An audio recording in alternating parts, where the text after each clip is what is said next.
We are here for another day. We like to go live and tell people everything that's going on, and the market is rewarding people now. Look at these rates. The prices in the place where I live have not just recovered over the past 12 months, they've actually surpassed it.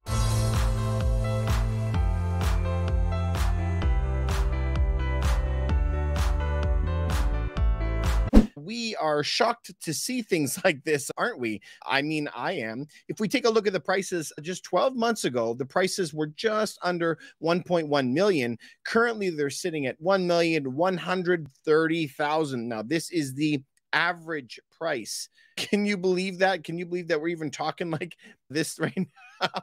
I can't even believe it.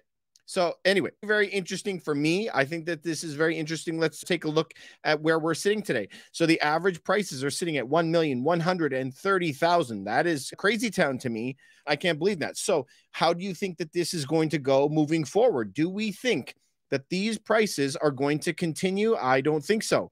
Let's take a look at something that popped up at the Office of Superintendent of Financial Institutions. Now, what is that?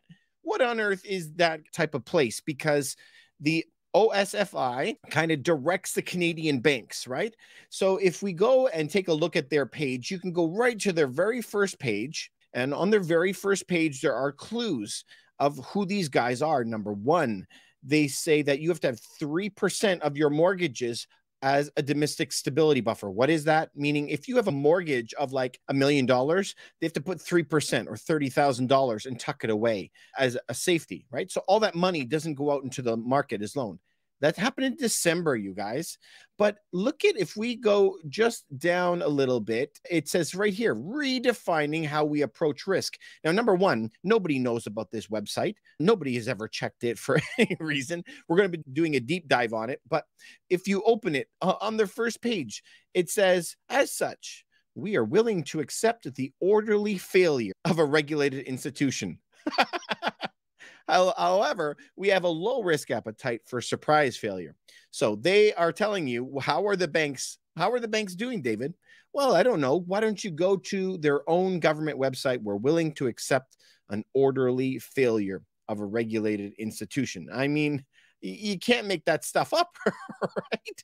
And so there's a lot of banks that are at risk in Canada and the United States. This is going to continue right here. This is going to continue where they're going to have an orderly failure of those banks.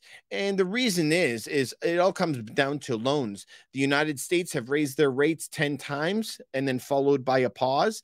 Up. They're sitting at 5.25 right now. Canada, we're a little bit behind the 8 ball here. We're only at 4.75. So our rates are going to have to come close to what the United States are. We're still half a point shy of that. And so we probably will make up for that in July. So these are going to have to continue, unfortunately. And if you take a look at how this is going to punish your real estate portfolio, you just have to look at your cash flow. I mean, last year on $1 million property at 2%, right, it would cost you $4,200. This year, if you had $1 million mortgage and we did the exact same thing, it would cost you $7,000 a month. That would be $3,000 a month difference. And that's what we're talking about today. So this type of stuff has got to really affect people. Nobody has $3,000 lying around. Yet, if we take a look at the markets are not playing around at all. The price was 1.1 last year, and now it's over 1.1. So I think that this is manna from heaven. If you guys are thinking of selling your properties, I mean, oh my goodness, what more can you ask for? Prices are gone up nonstop, and they are rebounded since earlier this year, back in January, in their lows, and just took off like crazy. Why did they do that? A large part of that was because of not just the spring market. Spring market doesn't mean anything. It really has to do with the bond rates got crushed. They dropped from 3.6 and dropped all the way down to 2.6 a couple times. And this is your mortgage rates. So when mortgage rates drop, this is what happens. So it's very, very interesting to me to keep following this type of thing. Anyway, that's what I think. What do you guys think about that? So if your mortgage rates go down, prices are going to go up, right? This is exactly what we always know. this is what happens, right? So if we take a look at this, these are the prices in Toronto. Prices are skyrocketing. If we want to know how fast homes are selling, you guys know that this is what I specialize in. Look at last year, 16 days on the market last year. And now it's sitting at 15 days. Unbelievable how fast that these are actually flying off the shelves, I think. Also, if we want to know how the sales to asking ratio, are people overpaying?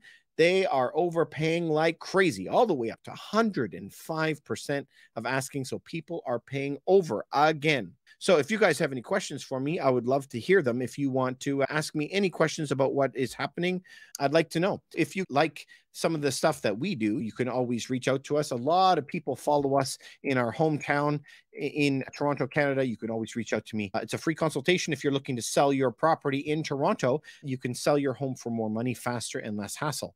So I think that that's important for everybody, just to be able to try to make more money when you sell your property. So I wish you guys the very, very best. I want you to continue to build wealth. If I gave you any value whatsoever, follow us on here. Tell your friends about us. Hopefully they'll come on live.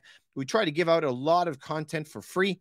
We have a lot of episodes that have a lot of big nuggets in it. So I want to help you guys. And if you happen to be in the Toronto area at all, if you are in the Toronto area, you can always reach out to me and we can sell your homes for you faster and less hassle and for more money. It's a free consultation with my team if you ever want. That's where you can reach us. Anyway, I wish you guys the very best. Hope that you have a fantastic, fantastic night. Thank you very much for all the likes, and thank you for supporting the channel, and we'll talk to you soon.